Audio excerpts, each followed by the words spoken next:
If you've ever complained about something being too overpowered in Call of Duty Zombies, you've likely heard the response, just don't use it. For example, if you don't like how easy score streaks have made Black Ops 6 Zombies, you will frequently hear the response of just don't use them. If you don't like the armor system, some people might say, just don't use armor. If you don't like the fact that there's no perk limit anymore, some people might tell you, just don't buy all the perks. Or if you've complained about the loadout system, chances are someone's told you, just spawn in with a pistol, you still have the option to do that. Today I wanted to do a video to break down why the response just don't use it is a weak argument, and the fact that it doesn't fully take into account why people like challenges in video games. It kind of just completely misses the point of why players value a challenge in the first place. A recent exploit in Black Ops 6 Zombies is what got me thinking of this video. This exploit involved combining the Free Fire Gobblegum as well as the underbarrel drill charge attachment, and it basically made it so you can completely kill bosses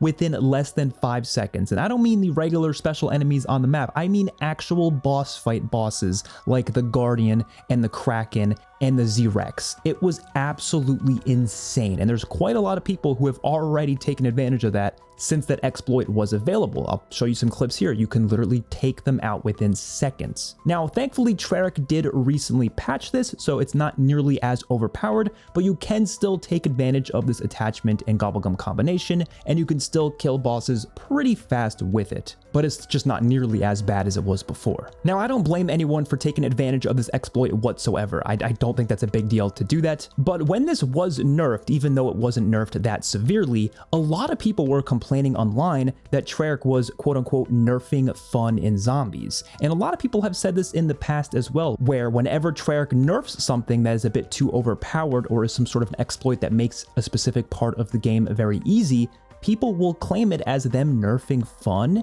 and somehow making the game worse because of that. A lot of these people don't really think that PvE modes should be balanced. They think that overpowered stuff is totally fine and nothing should ever come in the way of that, even if it makes the game ridiculously easy. And their main defense of that is that if you don't like that type of stuff, if you don't like how overpowered some of the stuff might be in the mode, you can just simply choose not to use it. Now, of course, you are free to feel that way, but I really did want to dismantle that argument because I really don't feel like it's a strong one whatsoever, and it does miss the overall point of why people like challenges. But of course, we can always agree to disagree. That's totally fine. Before we get into the rest of the video, I'd like to show off these really cool Call of Duty Zombies themed KontrolFreek thumbsticks that will help your accuracy in Call of Duty, but are also just incredibly comfortable and look amazing. And they even come with a Speed Cola and Deadshot Daiquiri perk can, which is so cool. The Speed Cola edition will also give you a digital code for an in-game cosmetic weapon charm in Black Ops 6 Zombies. Use code XpertFusion at the link in the description for 12% off on this and any other KontrolFreek products. Now let's get back to the video. So now let's get into some specifics as to why I think having easy options in a game can be a bad thing for the challenge of that game. Now, of course, there are plenty of exceptions to this, which we'll talk about later in the video, but I want to say right off the bat, if the game has separate game modes, one that is a lot easier and one that's a lot harder, I don't think this is the same as the conversation we are talking about in this video, because the things we are specifically talking about in this video are in regards to things that are available in the main way of playing COD Zombies. It is not some separate easy or hard mode. But when it comes to having easy paths in the main game mode itself, I think this is a bad thing for the challenge because it devalues the challenge itself. Just as an example, Black Ops 6 has some pretty solid boss fights that are actually kind of difficult, or at least they were kind of difficult, and I enjoyed that about them. I thought they were really fun because of that, but they are now a lot easier due to some new things they've added to the game. For example, double tap. I love double tap in Black Ops 6 Zombies. I think it makes the game a lot more fun. It is really nice to use against special enemies as well as zombies, but I don't like how easy it makes the boss fights themselves. I recently redid the Terminus boss fight with the Maelstrom shotgun using double tap, and you absolutely destroy Patient 13 with this thing. And I wasn't even using the best possible setup either. There was much better attachments I could have been using, and it would have been able to kill Patient 13 even faster. But it made it so the boss fight was just not nearly as hard as it was on launch. Some people might argue that this is a natural thing that the game should do because over time, they're going to, of course, add some new things to the mode, and they think it's cool that they can bring in those new things into the boss fights and make the boss fight experience a lot easier. but I think it just devalues what that boss fight originally was. It was a really special boss fight because of how challenging it was. Now, I don't think it was the hardest thing ever, don't get me wrong, but it was definitely way more challenging on launch. Now it's really not. It's quite an easy boss fight, and I would not even put it in the top 10 hardest boss fights in Zombies history. Now, this goes for the first two boss fights, that being the Patient 13 as well as the Guardian. I do think the Sentinel Artifact boss fight on the Tomb is still pretty hard. It's definitely the hardest in this game, and that's because the way you damage the boss is quite different than those other bosses. And I also think Z-Rex is still decently challenging because they did give Z-Rex a lot more health than some of these other bosses. But I still don't think it's nearly as hard as it would have been if they didn't have as many overpowered items in the game. And that's not to mention all the other things you can have in the game like score streaks. Now, something I have to make absolutely clear is that this does not ruin the boss fights whatsoever. I'm not here to say that this makes the boss fights immediately bad. I just think it devalues the challenge of them. Of course, they are still really fun. I still enjoy them. They are still good boss fights. I think they are cool, but the challenge is not really there anymore. I don't feel like it's some huge accomplishment to beat really any of these boss fights. And of course, someone could argue, if you want that challenge, just use less items. Don't use double tap, don't use score streaks, don't make your weapon fully pack-a-punch, don't make it the highest rarity possible. And all of these things don't change the fact that the boss fights have lost their value over time with some of these additions. And players don't want to use less items in the game for a boss fight. They want to be able to use all of their tools at their disposal. There's a reason the Mephistopheles boss fight from Infinite Warfare Zombies is the most iconic and best boss fight in Call of Duty Zombies history. It's because it's a very difficult boss fight, even if you have the best possible loadout ever. If you have the best weapon, if you have the best Fate and Fortune cards, it does not matter what you bring into that boss fight.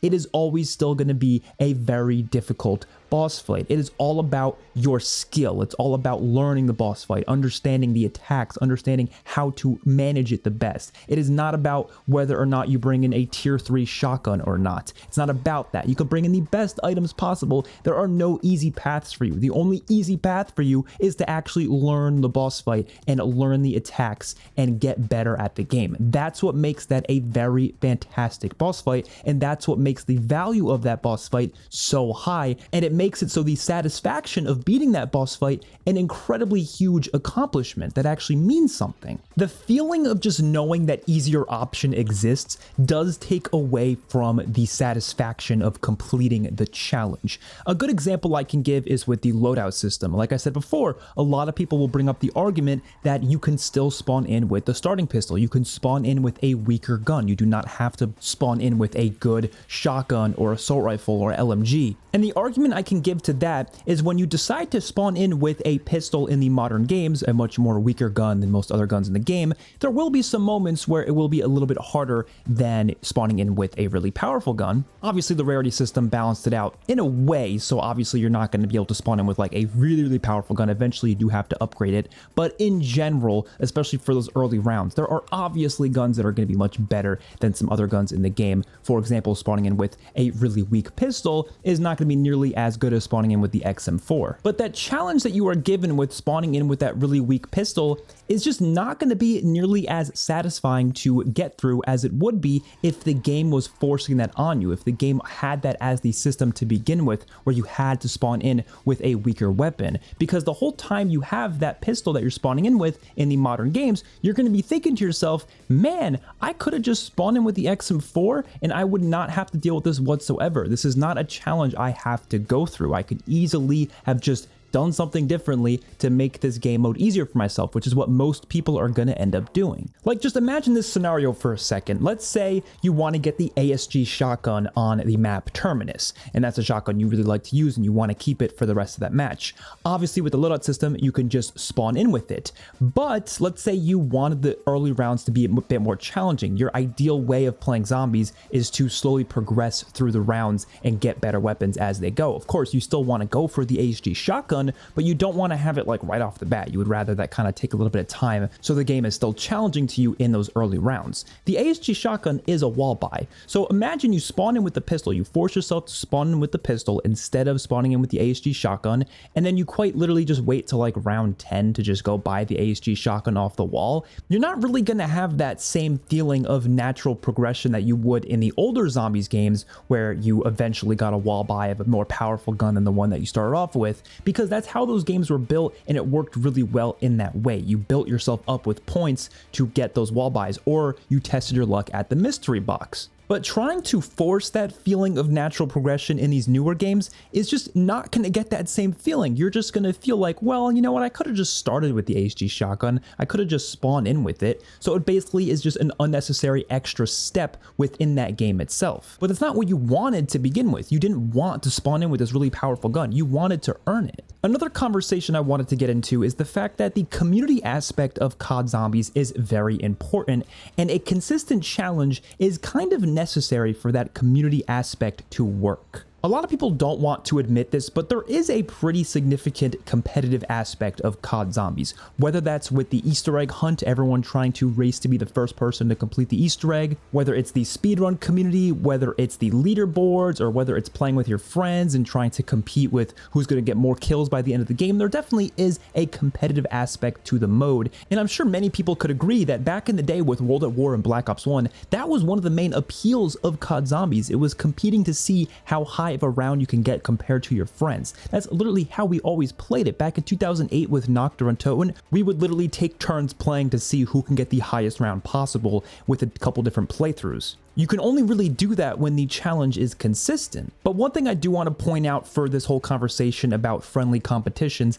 is that this is something you can fix just by setting specific rule sets. This is what sites like Zombies World Records tend to do, where they have different categories for different things, like for example, Easter egg speedruns without Gobblegums, Easter egg speedruns with Gobblegums. But I don't think this changes the fact that a consistent challenge within a game is important for the community aspect of it when it comes to how people interact with it and how people talk about it. And when it comes to things like score streaks, for example, these things aren't banned with Zombies World Records because there's so many different specific things in Zombies nowadays. They're obviously not going to have a bunch of different categories to ban specific items. And I did want to get into the conversation of score streaks because this is a big thing where people will argue that you just don't have to use it when it comes to people criticizing that they're too overpowered.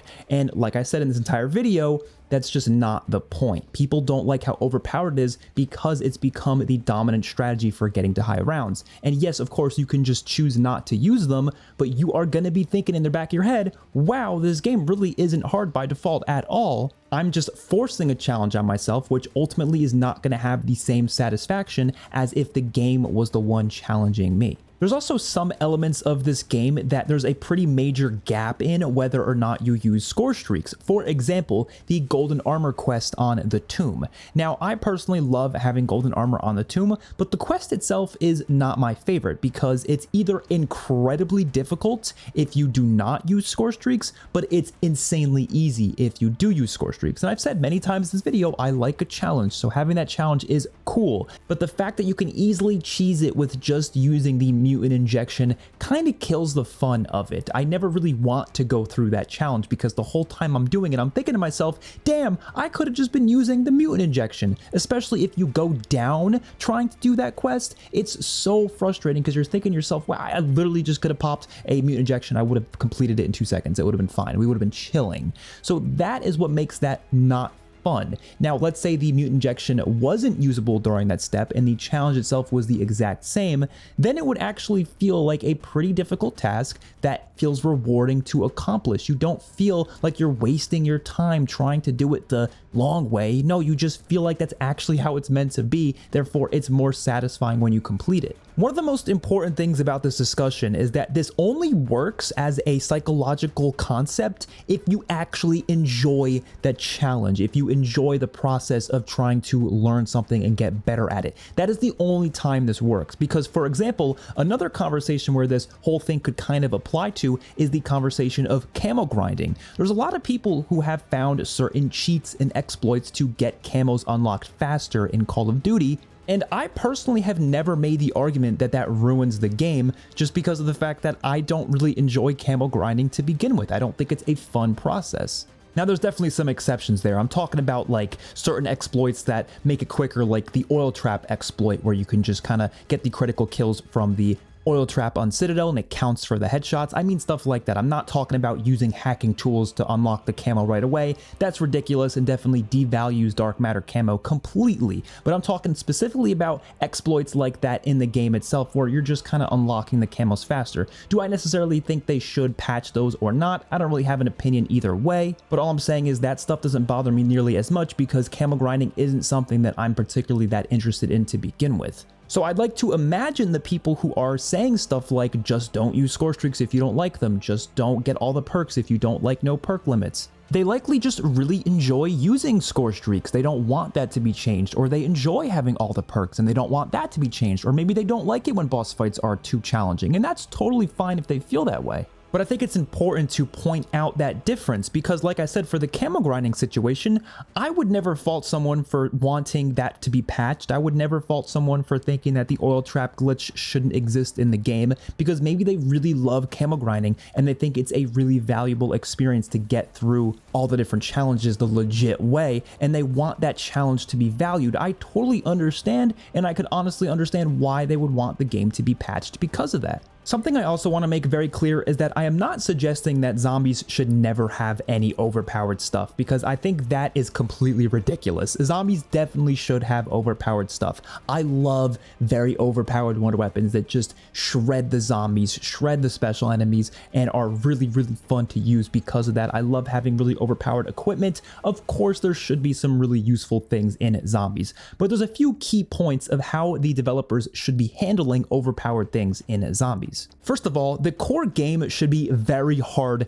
to balance it out. This is something that they just haven't done a good job with in the recent titles, but they have done a great job with in some of the older games. I mean, think of a game like Black Ops 2. Black Ops 2 by default is pretty hard. If you don't have an overpowered wonder weapon on you, you are very likely to get killed. But once you get something like the Acid Gat on Mob of the Dead or the staffs on Origins, you are chilling. I mean, it's really easy to kill the zombies with those really insanely good wonder weapons. And nowadays in zombies, I feel like it's not the same because if I'm not using the most overpowered wonder weapon, I still feel like I'm not like guaranteed to die because there's just so many useful things in zombies. Now, don't get me wrong, I don't think there's anything wrong with having a lot of useful things, but it's just so much to the point where it's really hard to die sometimes. There are so many get out of jail free cards, so many things that make it so you're like, oh, I get a second chance, oh, another second chance. There's just too much of that nowadays. I think the core game needs to be a bit harder. And I don't mean just make all the zombies sprint at you and spawn in a gajillion special enemies. I don't think that's a fun way to make the game harder. But back in the day, they used to do stuff like designing the map layouts in a way to where training the zombies is kind of difficult and it's very easy for you to get cornered by them.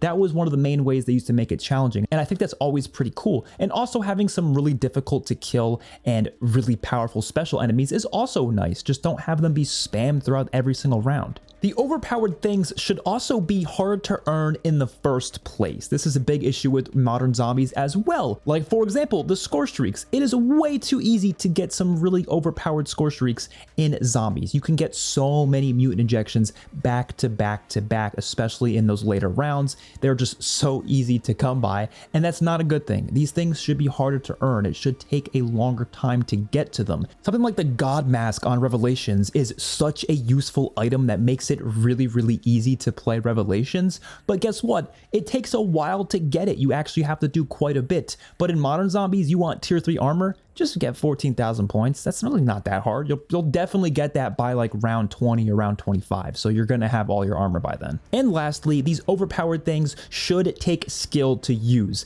That is one of my biggest issues with the mutant injection. I know we've really been hating on the mutant injection in this video, but that's one of my biggest issues with it is the fact that there's zero skill involved with using it. You literally just sit there and spam the melee button and it does a whole 360 wide damage towards everything around you, and that's it. There's really nothing else you have to do. You don't have to avoid getting hit by any enemies. You don't have to worry about that at all because the time you're in that suit is going to always be the exact same. You just spam the melee button.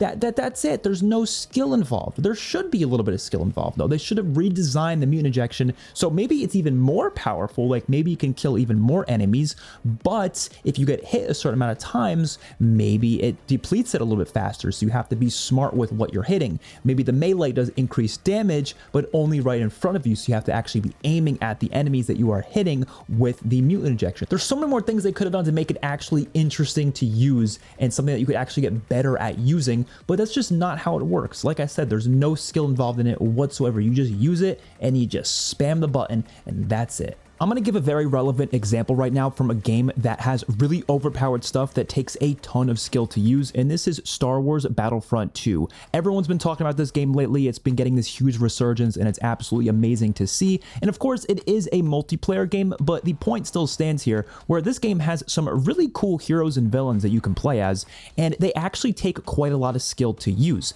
They are very overpowered, and if you're good with them, you can get a lot of kills within a quick succession, but if you're not good with them, you're probably not going to get a lot of kills because you actually need to be decent with them, and that is how it should be in zombies as well. So overall, overpowered things in zombies can take away the fun from players who want a challenge. It does not matter if you can technically not use those items. It doesn't really change the fact that the items are available and do make the game a lot easier. But I do want to bring up a couple of exceptions when it comes to this concept, because I want to make these absolutely clear when it comes to what Treyarch could do in the future with zombies. So as I mentioned before, when it comes to game modes, that definitely does change this conversation quite a bit. I have no issue with there being easier game modes. Like for example, directed mode in Black Ops 6 doesn't really take away the fun of doing Easter eggs for me because it's a completely separate game mode. It's something that, again, is very optional. You don't have to ever experience that mode at all. You never have to click on it.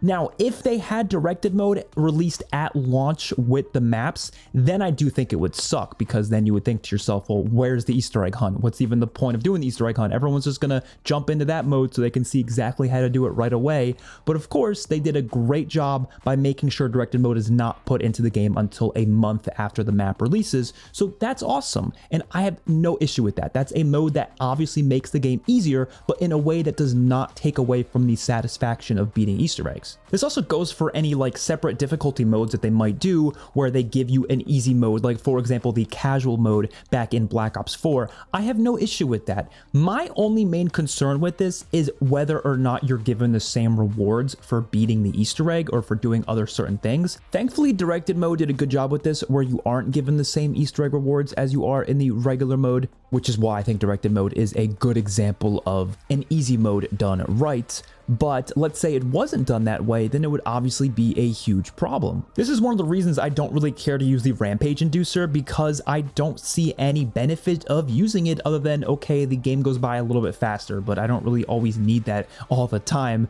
So I don't feel the need to use it. It's just making the game harder, but it's not giving you any advantage in the mode because of it. It's not giving you any benefits or better rewards for beating the Easter egg with the Rampage Inducer on or anything like that. You're not given something for it, so why am I going to use this feature that is just going to make the game harder for me? There's no reason to. It's also not really making the game harder in a fun way either, because it's just making the zombies faster, which, like I've said before, I don't think is the most fun version of difficulty for zombies. And of course, I'm always going to prefer that the default game is built around the harder core mechanics, and then they have separate modes that are a bit easier, and then maybe one that's a bit harder as well. So kind of have like 3 different modes, kind of like what BO4 did, but of course there was technically 2 modes that were a bit harder with hardcore and realistic, but however they want to do it is totally fine with me. I just don't want a situation where the core game is just like how it is with Black Ops Cold War and Black Ops 6, and then there's a separate mode that makes it like a lot harder, and there's no benefits to playing that mode, so most people just end up not playing that mode, especially if the way they make it harder is just by restricting you with different things, like you can't get armor or you can't spawn it with whatever weapon you want.